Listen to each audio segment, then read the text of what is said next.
Ladies.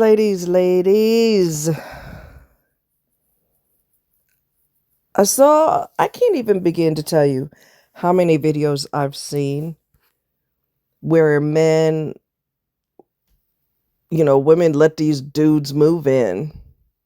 He ain't your husband. He ain't your fiance, but you let him move in. And because he's a loser, when you kick him to the curb, he destroys your property. He destroys your house from the front all the way to the back. Destroys your car, starts hitting things with hammers.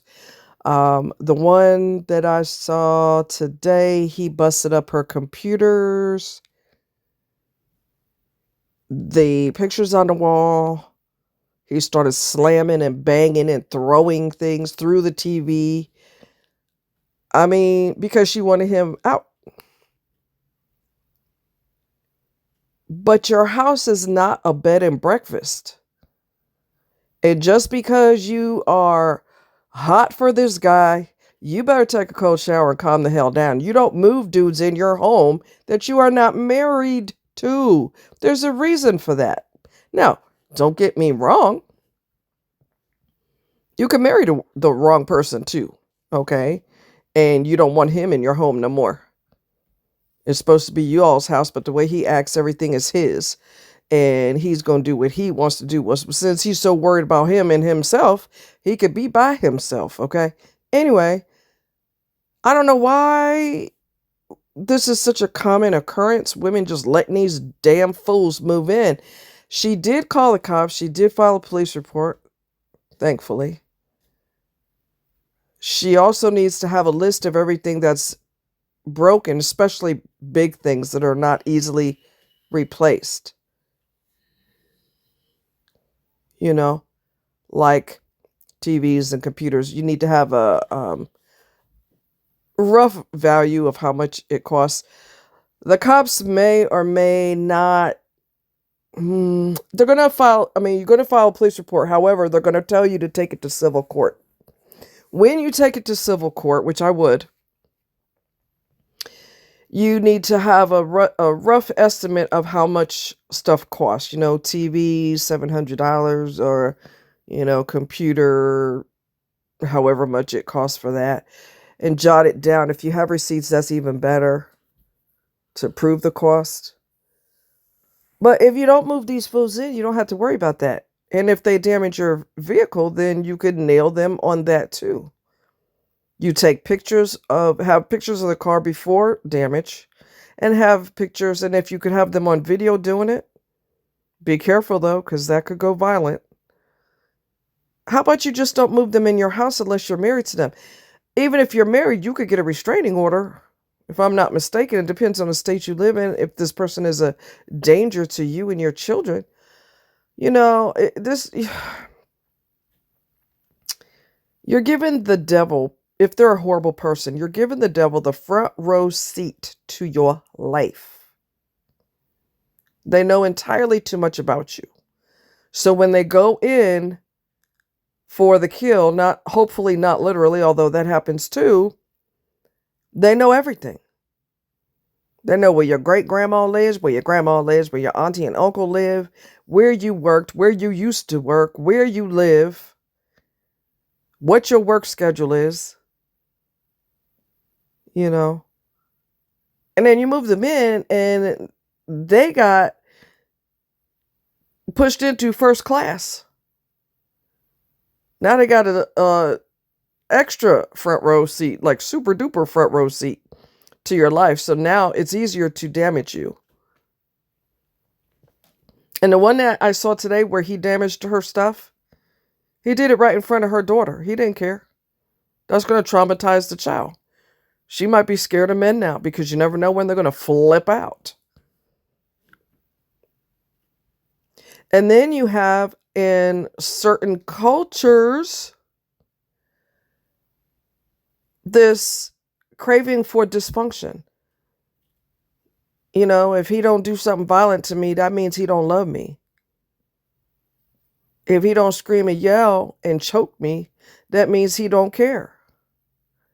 Where in the hell did you get that backwards thinking from? Backwards thought process. Just because you grew up with that or you saw that happen to your mama, that does not make it normal. That's not normal. And if you're not sure what normal is, YouTube is like college. You could go on there and learn.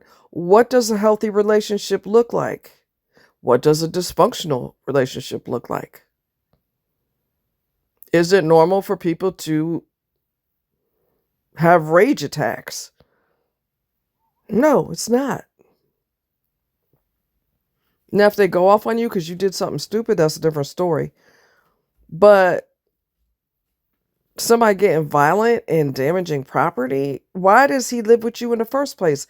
Honey, let me explain something. Let me explain you something. I've done a lot of stupid things regarding relationships, but one thing I didn't do is just have random men move in my home. And when I married the one I got rid of 5 years, 6 years ago, whatever the time frame was,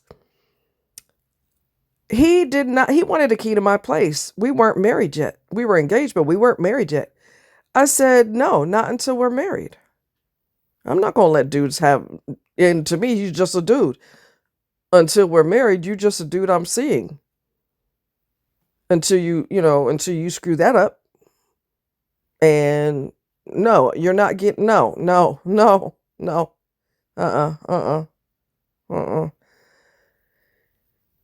And in my case, first of all, I don't want nobody just popping up at my house unexpectedly. I hate that. I really don't like that at all. And I'm usually walking around my house in a comfortable way. We're going to leave it at that. And I don't want to rush to put clothes on because you decided to pop up. I don't like that. And because now in retrospect, that was a smart move on my part because he was cheating his ass off. Didn't know it at the time. Found out that something was weird. The summer is the busiest time of the year for over the road truck drivers. The summer is especially for people to be relocated because companies don't want to relocate employees in the wintertime when the roads are bad. So the summer is hopping like frogs. And you sitting still for weeks? Chances are he was shacking up with someone else while he was married to me. Okay. And because narcissists cheat a lot, they're going to, if you give them the key to your house and let them come over whenever the hell they want to, or you let them, whatever the case is, they're going to pop up on you on the regular because they want to make sure you're not cheating because they are. Okay. It don't make no sense. Your house is not a hotel, a motel, a bed or breakfast. Bed or breakfast. It is none of those things. Your home is your safe place. It is your sacred place. It is your quiet place, hopefully. Unless you got a bunch of screaming ass babies kids running around. Then it's a different story. We weren't allowed to scream and holler. I don't know what that is. I don't know why kids are allowed to do that nowadays. I wouldn't, that would never happen when I was growing up. You ain't going to be screaming unless you got hit by a car or something. You better have a real reason to scream. You're not going to just scream because you in public. You would get knocked out and sent to God, and God will be like, your mother's crazy. I don't know why you did that. Okay. But yeah, that moving in crap, that's got to stop. That's got to seriously come to a screeching halt. Protect your space. Protect your peace. Don't tell too much of your business right out the gate. Let me give you my work schedule. Let me tell you, there's two Popeye's chicken. I'm going to tell you the one that I work at. And here's where all my relatives live. And here's all my passwords. And I'm going to get you your own car. And you can move on in. And we don't have no secrets. I'm going to tell you all the passwords. I'll give you my bank account numbers if you want. My account numbers. What the heck is wrong with you? Why are you doing all of that? You got to protect yourself. You don't know this person. And anybody who is toxic can pretend and will pretend. And they're very good at being fake. Very good at being fake. I'm the nicest person in the whole wide world. Uh-huh. Sure you are. The good thing and the best thing about somebody being toxic is they always get tired of being fake. The mask is heavy. And that's coming from Lee Hammock, who is a self-aware narcissist. He said the mask is heavy, very heavy, so eventually it slips off. Now, I can't tell you when it's going to happen, but it will happen. And you need to give yourself enough time to allow that to happen so you can see the real them. And there's also this thing where, and it's such a misconception, and we're going to clarify right now, right here, right now. There's this misconception. If he treats his mama good, he going to treat you good. That's a lie. That's a bold-faced lie. That it is true in some cases, but in a lot of cases, especially if the person is a toxic narcissist, for example, they have an obligatory relationship to their parents or to their mother. I am obligated to call you. I am obligated to be there for you. I don't want to be there for you, but I feel like I don't have a choice because of who you are. You're my mother, so I'm going to grit my teeth and do whatever. So he may, and he may be fake nice with her, or I don't know. He might be nice and he respects women, but just because he treats his mother well, that does not automatically mean he's going to treat you well. You are not her.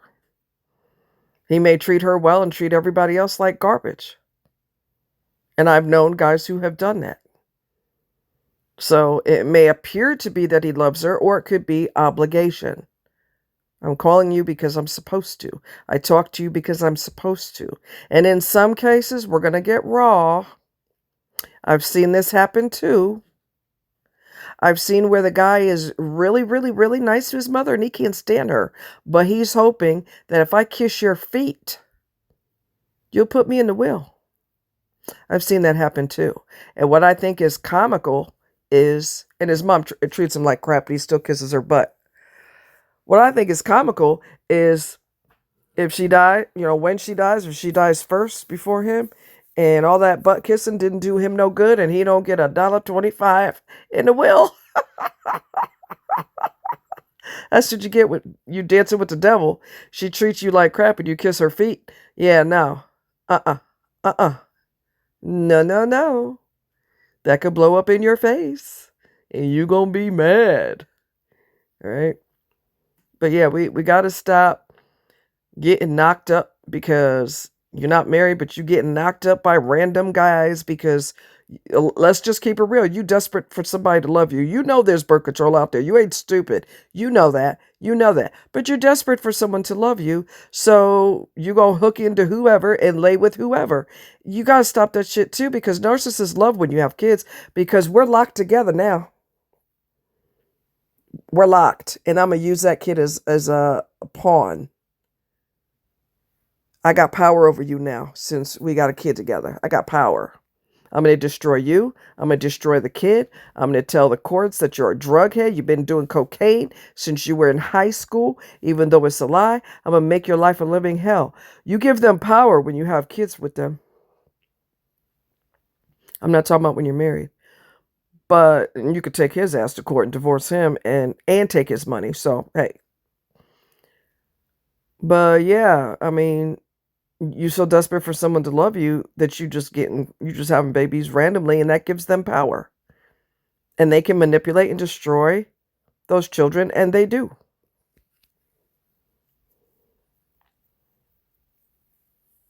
We got to take more responsibility for how we act, because you do not want to hand a professional house burglar, you don't want to hand them the keys to your house. And if they don't steal what's in your house, they will steal your sanity. Meanwhile, you end up in a padded cell somewhere, and he skips down the road singing a song because he's off to find his next victim. We have to maintain our power, and we have to maintain control, and we do not hand our keys to whoever needs a house, needs a place to live. You don't hand your keys over to people like that. You just don't do that. You just don't. Oh, there's something else I was going to tell y'all.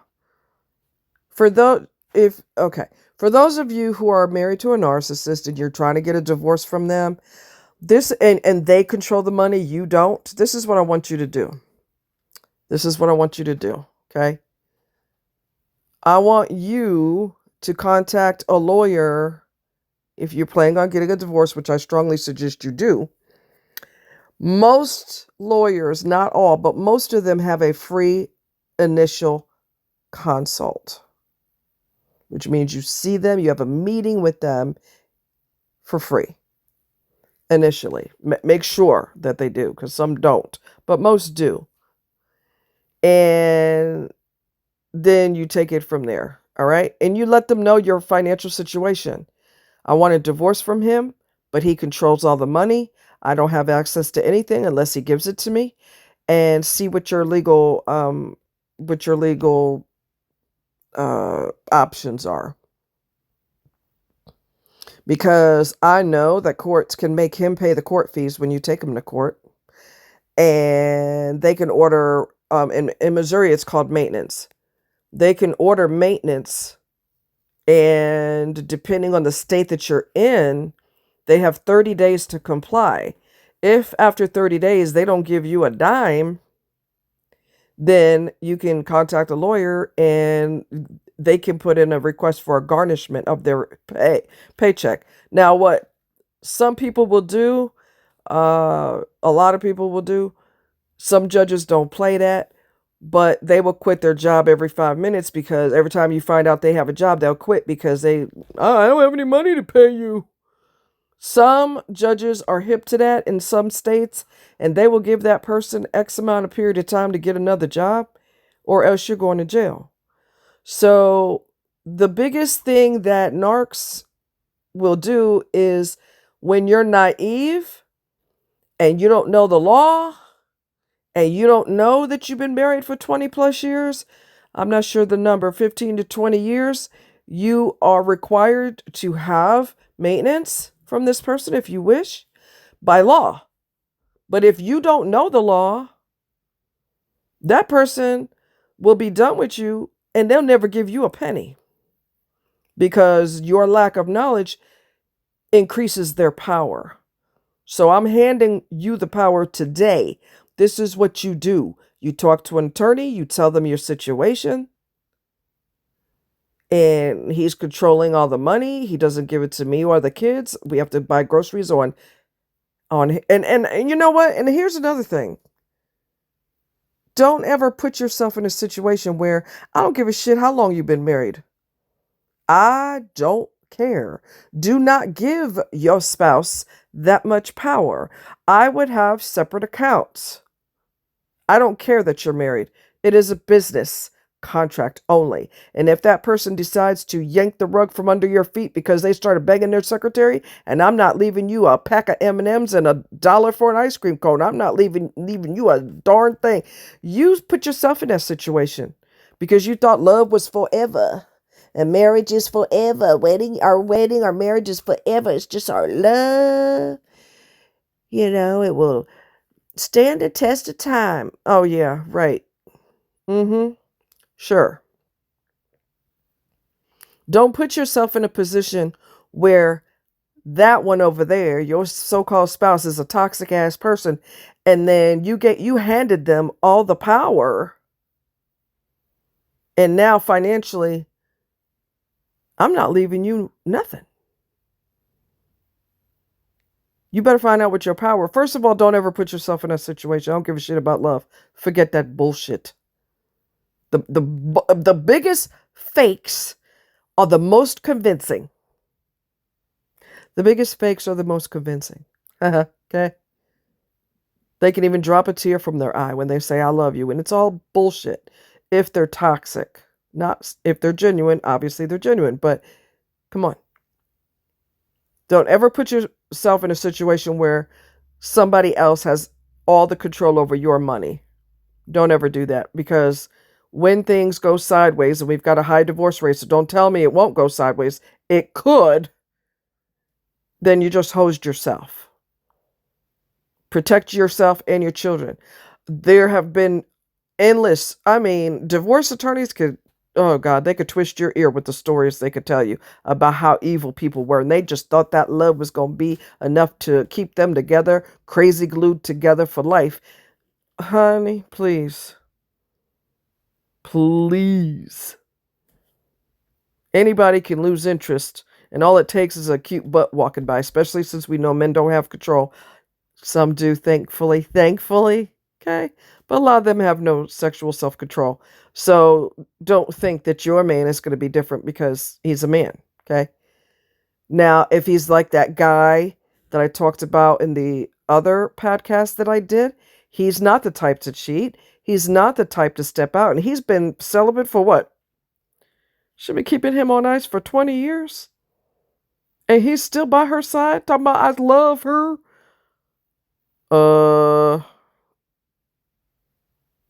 Yeah. Yeah.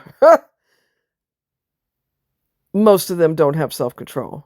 So somebody walks by that's cuter, tighter butt, you know, their weakness, short with blonde hair, green eyes, whatever the case may be, you're screwed. Some dudes are so cold-blooded, they'll scream at you and body shame you right after you have their kid, because you're obviously been stretched out for 9 months. Baby's got to grow somewhere. Things get stretched out.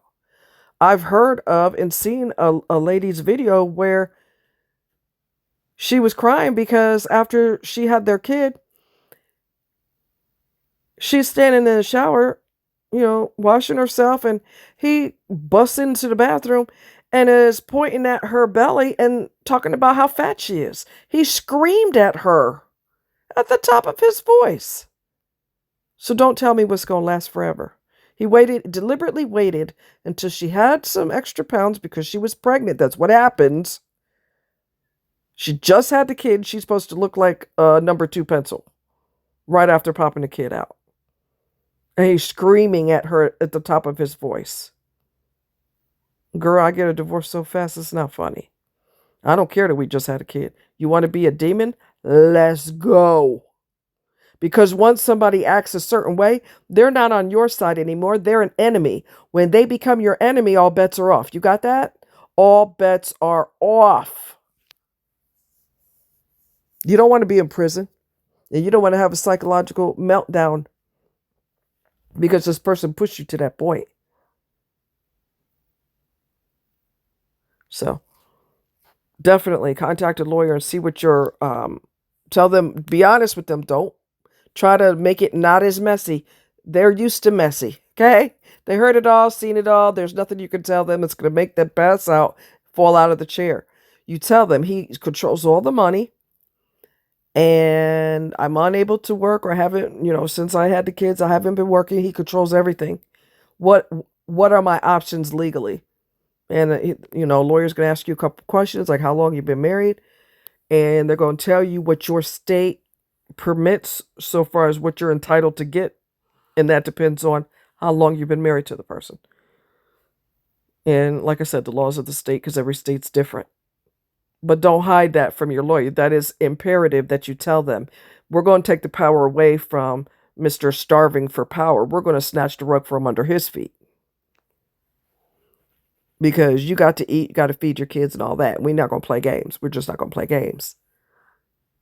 But be careful, because some of these narcs are not just narcs. They are sociopaths and psychopaths, and they have no problem eliminating you, and they're okay with going to prison the rest of their life because they see getting rid of you as getting rid of the source of the problem, even though they are the source of the problem. You see what I'm saying?